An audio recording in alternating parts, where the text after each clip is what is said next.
हिमालय की शांत, भव्य और पवित्र वादियों में एक दिन सूरज की किरणें बर्फ से ढकी चोटियों पर सुनहरी आभा बिखेर रही थीं। हल्की हवा देवदार के वृक्षों को झुलाती हुई दिव्यता का संगीत बजा रही थी। यही स्थित था राजा हिमावन का राजमहल, शांत वातावरण में डूबा हुआ, परंतु अपने भीतर असाधारण घटनाओं की आहट समेटे। उन्हीं दिनों राजा के घर एक पुत्री का जन्म हुआ, अतुल सौंदर्य से भरपूर, अलौकिक पेज वाली, जिसका नाम रखा गया पार्वती। पार्वती जन्म से ही विलक्षण थी। उनके मुख पर ऐसी शांतता और नेत्रों में ऐसी गहराई थी जो किसी साधारण मनुष्य में संभव न थी। जन्म के समय ही आकाश में शुभ ध्वनियां गूंज उठी थीं। देवताओं ने जाना कि यह कोई साधारण बालिका नहीं, स्वयं आदि शक्ति ने मानव रूप में अवतार लिया है। बचपन से ही पार्वती को योग, ध्यान और आध्यात्मिक साधना में रुचि थी।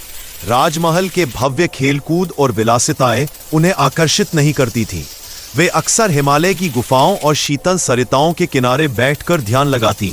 उन्हें भीतर एक अनजानी लालसा थी, मानो वे किसी को खोज रही हो, किसी ऐसे सत्य की ओर बढ़ रही हो जिसे उनका हृदय पहचानता।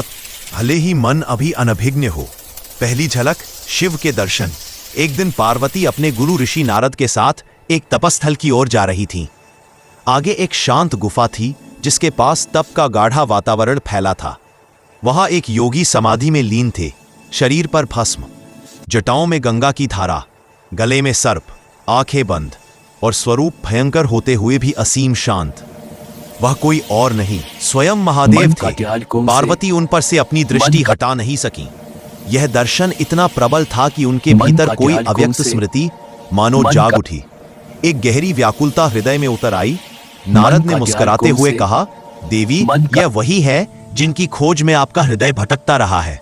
भगवान शंकर, आप पूर्व जन्म में भी उनकी अर्धांगिनी थीं और अब पुनः इस जन्म में भी आपका मिलन निश्चित है। पार्वती के नेत्र खिल उठे। उन्हें लगा जैसे जीवन का उद्देश्य अचानक स्पष्ट हो गया हो। देवत्व का कठिन मार्ग, शिव का परीक्षण। पार्वती ने शिव को पति रूप में पाने का मन बना लिया, पर यह सरल मार्ग नहीं था। शिव योगियों के योगी थे, सबसे बड़े त्यागी। उनका मन संसार से परे तप और समाधि में डूबा था। वे विवाह के बंधन में बंधने की बात भी नहीं सोचते थे।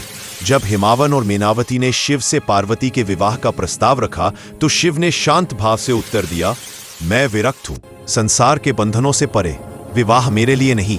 पार्वती यह सुनकर विचलित नहीं हुई।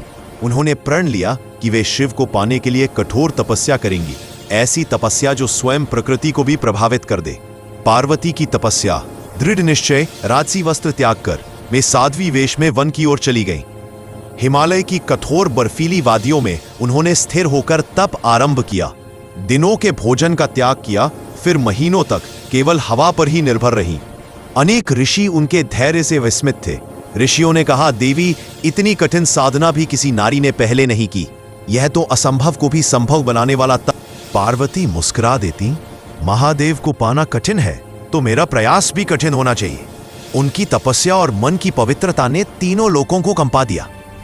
देवताओं ने सोचा कि शिव का विवाह आवश्यक है ताकि उनका क्रोध और ऊर्जा संतुलित रहे, जिससे संसार सुरक्षित रहे। देवताओं ने शिव को मनाने के लिए कामदेव को भेजा। कामदेव ने वसंत की हवाओं के साथ शिव के हृदय में प्रेम जागृत करने का प्रयास किया, परंतु शिव ने क्रोध में अपनी तीसरी आंख खोल दी और कामदेव भस्म हो गए। यह समाचार जब पार्वती तक पहुंचा तो लोग सोचने लगे कि अब तो शिव का मन और कठोर हो जाएगा। पर पार्वती ने कहा, शिव करुणा के सागर है। एक दिन उनका हृदय मेरे प्रेम और तप को अवश्य महसूस करेगा। उनकी साधना वर्षों तक चलती रही। दुख, कष्ट, ठंड, भूख, इन सब ने पार्वती के निश्चय को तोड़ नहीं पाया, बल्कि और भी दृढ़ कर दिया। शिव का मन परिवर्तन, पार्वती की परीक्षा। अंततः वह क्षण आया जब शिव ने पार्वती की तपस्या की शक्ति को महसूस किया। उन्होंने पार्वती की भक्ति की परीक्षा लेने का निश्चय किया। वह एक वृद्ध साधु का रूप धरकर पार्वती के पास पहुंचे और बोले, बालिके, तुम किसके लिए इतनी कठोर साधना कर रही हो? भगवान शिव के लिए। पार्वती ने शांत भाव से उत्तर दिया। वृद्ध साधु शिव हंसे। वह भस्म लगाए श्मशान में रहने वाला जटाधारी योगी, वह कैसे पति के योग्य है? तुम जैसी सुंदर कन्या को कोई राजकुमार मिल सकता है? पार्वती ने दृढ़ स्वर में कहा, जो संसार के सौंदर्य का स्वामी है, वह स्वयं भी विश्व का अतुल्य सौंदर्य है, जो मृत्युलोक का भय हर लेता है। वह पति का क्या गुण नहीं रखता, मेरे लिए शिव ही सब कुछ। यह वचन सुनते ही वृद्ध का रूप विलीन होने लगा और सामने प्रकट हुए स्वयं महादेव। पार्वती के नेत्र भर आए।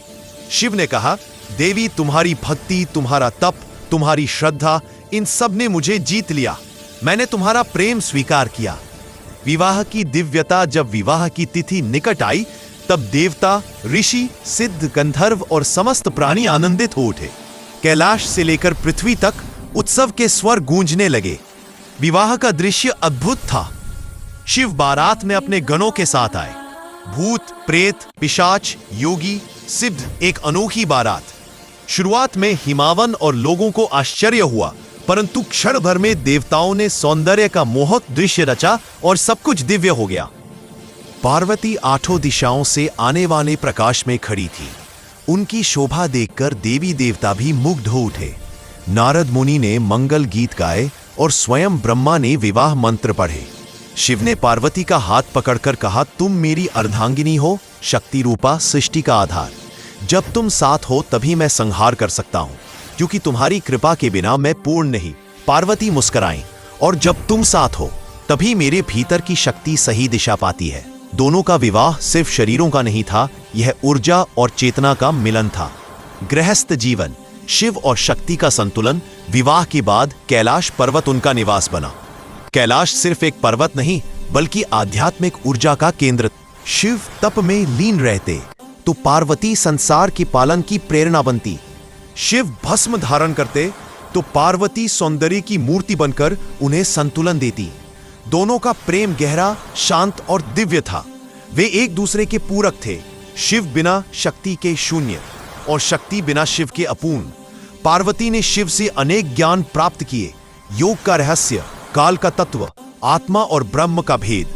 शिव ने पार्वती से सीखा करुणा, सौम्यता और संसार के साथ जुड़ाव। एक बार पार्वती ने शिव से पूछा, प्रभु, आप ध्यान में इतने तल्लीन रहते हैं, क्या मैं आपको विचलित नहीं करती?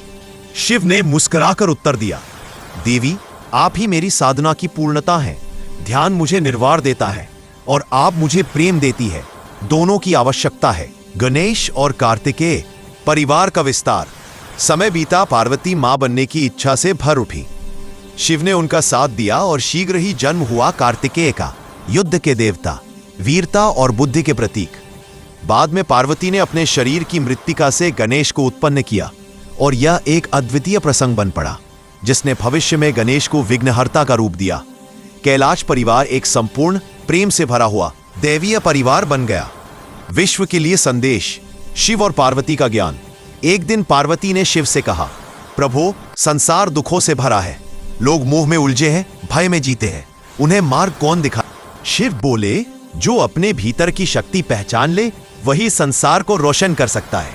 शक्ति और शिव का मिलन हर मनुष्य के भीतर है, पर वह जागृत तभी होता है जब वह अपने भय, अहंकार और भ्रम से बाहर निकलता है। पार्वती ने पूछा, और प्रेम का क्या स्थान है? शिव ने उत्तर दिया, प्रेम ही वह सेतु है जो ईश्वर और जीवात्मा को जोड़ सकता है। हमारा प्रेम उसी सत्य का प्रतीक है।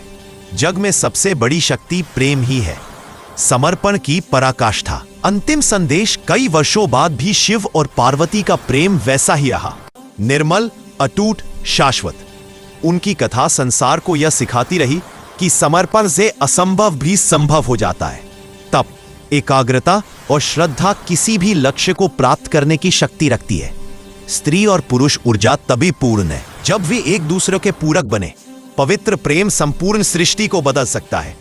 पार्वती और शिव आज भी कैलाश की ऊंचाइयों से संसार को यह संदेश देते प्रतीत होते हैं कि प्रेम, भक्ति और धैर्य ही वह मार्ग है जिनसे आत्मा परमात्मा तक पहुंचती है, और यही उनका मिलन शिव शक्ति का अद्वैत, सृष्टि की अनंत धड़कन बन